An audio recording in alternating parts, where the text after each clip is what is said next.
Hello again, everyone. I hope you're all doing well. Now, I can't speak for everyone, but for me, I consider guitar work a very important part of metal and rock music.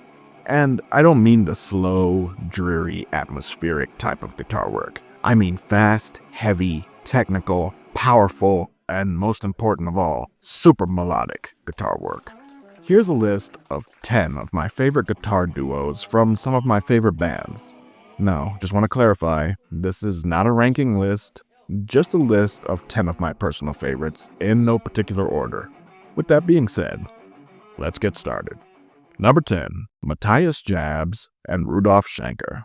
Scorpions have been releasing albums since the early 1970s, and while they've had slight personnel changes in the guitar department over the decades, it's safe to say that they found their dynamic duo in the 80s with Matthias Jabs and Rudolf Schenker. Now, these guys brought so much melody to the band's music compared to what they did in their early albums like Lonesome Crow, where it was more blues-based. But here, Jabs and Schenker really took it to another level. With their dual harmony as well as individual lead and rhythm work, they had an influence on pretty much the entire first generation of melodic metal guitarists. In my opinion, their best work can be found on these two albums, 1982's Blackout, 1984's Love at First Sting, and you know what? I'll say 3 albums, also 1988's Savage Amusement. Those 3 albums have the band's best guitar work in their entire discography. Number 9. Chris DeGarmo and Michael Wilton. One of the big 4 bands of American progressive metal, Queensryche were one of the pioneers of mixing heavy metal with progressive rock sensibilities. There would be many bands to follow that would categorize themselves in this genre, but very few of them had the melodic sensibilities that Chris DeGarmo and Michael Wilton brought to their music, at least in the late 80s to early 90s period. Now, these two would go on to influence a lot of progressive power metal guitarists who would take their progressive metal sound of Queensryche and fuse it with the more energetic sensibilities of power metal. Their best work can be found on the following albums: 1988's Operation Mindcrime and 1990's Empire. Number 8. Mark Jansen and Isaac Delahaye. Dutch symphonic band Epica are one of the OGs of the genre, and while their music has been great from the beginning, I personally think that the current lineup featuring founding Dutch guitarist Mark Jansen and lead guitarist Isaac Delahaye has made some of the band's best music over the tenure. Delahaye joined in 2009, replacing then lead guitarist, excuse me if I butcher this name, Ad Sluthair. I apologize, I know I'm pronouncing that wrong. But like I said, he and Jansen were a great duo as well on the early albums. But after Delahaye came in 2009, things felt more cohesive, in my opinion. A lot more interplay between melody and technicality. Their best work can be found on the following albums: 2012's Requiem for the Indifferent, 2014's The Quantum Enigma, and 2021's Omega. Number 7. Glenn Tipton and KK Downing. Now, these guys need no introduction. The dual axemen of Judas Priest pretty much invented the two-guitar method in metal music. Decades of countless, memorable, influential music. Some of the guitar harmonies they came up with back then were way ahead of their time. Just look at Painkiller. Some of their best work can be found on the following albums: 1976, Sad Wings of Destiny, 1986, Turbo, and 1990's Painkiller. Number 5. Dave Murray and Adrian Smith. Again, another duo that needs no introduction. Smith and Murray took what Downing and Tipton were doing and just pushed it to another level melodically. What the two of them did in Iron Maiden laid a solid groundwork for bands from Europe to take what the melody to a whole nother level. I mean, if you want a perfect example, let's just say, look at what Iron Maiden did for German band Halloween just a few years later. They ended up creating the entire power metal genre pretty much based on what Maiden was doing in the early 80s. A few years later, and yeah, I would say pretty much the entire genre in Europe flourished from what Maiden was doing. When you think of large anthemic sing-along melodies in metal, you can thank Murray and Smith. Number 5, Kai Hansen and Michael Wyckoff. I don't even know where to start with these guys. Now, to Americans, other than those who listen to overseas rock and metal, these names probably don't mean very much in the grand scheme of things. But the fans in Europe, Asia, and South America, Kai Hansen and Michael Wyckoff are musical heroes. In Hamburg, Germany in the mid-1980s, these two guys decided to take what Iron Maiden had been doing for the first half of the decade and elevate it one step further, adding a little bit of thrash and a bit of classical music influence as well. Now, they've often been described as Iron Maiden on speed, and yeah, I don't think you could word it any better than that.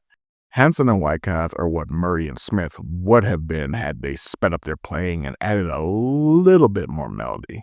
I mean, even their singer Michael Kiske sounds like Bruce Dickinson, but this video is about guitarists, so, well, I'll stop there, I digress. Their work on The Keeper of the Seven Keys duology, released in 1987 and 1988 respectively, are some of the most important albums in rock and metal music history, even if they aren't recognized as such here in the United States. Now, whenever you listen to any power metal song from any power metal band, regardless of the year, you can thank Hansen and Wyckoff for that formula. Their best work can be found on the following albums: 1985's Walls of Jericho, 1987's Keeper of the Seven Keys Part 1, and 1988's Keeper of the Seven Keys Part 2. Number 4, Carl Groom and Nick Mitson. A little bit of Metallica, a little bit of Genesis, a little bit of Yes, all framed within power metal sensibilities. That's the work of British guitarist Carl Groom and Nick Mitson and their prog power band, Threshold. Now, when you talk about progressive power metal guitarists who just get this kind of music, like thoroughly understand it, these guys, right there at the top of the list. They perfectly balance the guitar styles of progressive, thrash, and power metal perfectly, never leaning too much into any specific one. Some of their best work can be found on the following albums: 2001's Hypothetical, 2007's Dead Reckoning, 2014's Forder Journey, and you know what, I'll even throw another one in there, 2017's Legend of the Shires, because that's a really good one too. The guitar work on that, on songs like Snowblind and A Small Dark Lines, great guitar work. Number 3, Kiko Loureiro and Raphael Bittencourt. Now, these two guys are personal heroes of mine. They're one of the reasons that I picked up the guitar and am still attempting to learn how to play it. The duo of Raphael Bittencourt and Kiko Loureiro and their work in Brazilian prog power band Angra is some of the best music I've ever heard in general in my entire life, let alone some of the best metal and rock music. Power metal, thrash metal, symphonic metal, and progressive metal are all fused together with a good dose of traditional Brazilian music to create something truly unique to this specific band. Now, I've personally never heard any band even come close to replicating the sound of Angra. My second favorite rock band of all time, hands down. In my eyes, Bittencourt and Loureiro can do no wrong. Americans likely know Kiko Loureiro best for his past decade of work in Megadeth alongside Dave Mustaine, but it's really his material with Bittencourt and Angra that displays his musical versatility. Their best work can be found on the following albums: 1993's Angels Cry, 1996's Holy Land, 2001's Rebirth, 2004's Temple of Shadows, and 2006's Aurora Consurgence. Number 2, Marty Friedman and Dave Mustaine. Thrash master Dave Mustaine and his partner in crime, Marty Friedman, don't need the likes of me to sing their praises, but I will anyway. Mustaine's technical shredding and rhythm playing, not to mention singing, alongside Friedman's exotic lead guitar and unique melodic phrasings, made for something truly magical in metal and in music in general. In my opinion, one of the best rock bands to come out of the United States in any decade, and definitely the best of the big four thrash bands. Their absolute best classic material was recorded in the 90s with the team of Mustaine and Friedman on guitar. Their best work can be found on the following albums: 1990's Rust in Peace, 1992's Countdown to Extinction, and 1994's Euthanasia. And number 1, Chris and Michael Mott, the two guitarists that made up the classic era of melodic death metal band Arch Enemy, also happen to be bonded by blood. Brothers Michael and Christopher Mott were some of the pioneering guitarists of what is known today as the Gothenburg style of metal, which mixes traditional death metal with elements of thrash metal along with the more melodic guitar work of power metal. Now, before I heard these guys, you would never, ever caught me listening to any kind of rock or metal music, or any music for that matter, with harsh vocals. It just wasn't happening.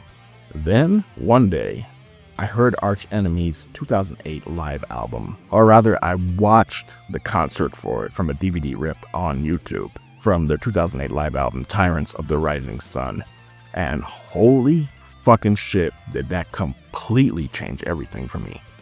I did not care that the vocals were harsh because the guitars were so goddamn melodic. I had never heard anything like it before. The two of them are on another huge reason, along with Bittencourt and Lorero and Mustaine and Friedman. Huge reasons why I started practicing guitar. Now, Chris left the band some time ago. No, actually, he left once, came back during some time, I don't remember when, then left again, but he's officially been out of the band for over a decade without coming back. But yeah, he left some time ago and was replaced by Nevermore guitarist Jeff Loomis for the better part of the last decade. And Loomis is no slouch in the guitar department either. I think if anyone who's heard Nevermore's music knows that well. And in turn, Loomis left just about a year ago, so now there's another guy in there, but I won't get into that. But the golden era of this band's music, the defining era of their music that went on to inspire multiple European bands who now play this style, was with the two Amat brothers. Their best work can be found on the following albums: 1999's Burning Bridges, 2001's Wages of Sin, 2003's Anthems of Rebellion, 2005's Doomsday Machine, and 2008's Tyrants of the Rising Sun. And that's my list. As I said before, this is just a list of 10 of my favorites. In no particular order, all of the musicians on this list are from some of my absolute favorite bands, and most of them were my inspiration when I decided to learn how to play the guitar myself. So tell me, what are some of your personal favorite rock and metal guitar duos of all time? If you feel comfortable with sharing, then by all means, please let me know in the comments. I'd really like to know. I'd like to thank you all for your time. I sincerely appreciate it. If you like this video or similar related content, I kindly ask that you subscribe to the channel and turn on all notifications so you're up to date on all new releases, as well as leaving a like and a comment. And finally, please share this video with anyone that you feel may be interested in it. Until next time, everyone, be safe, take care of yourselves and each other.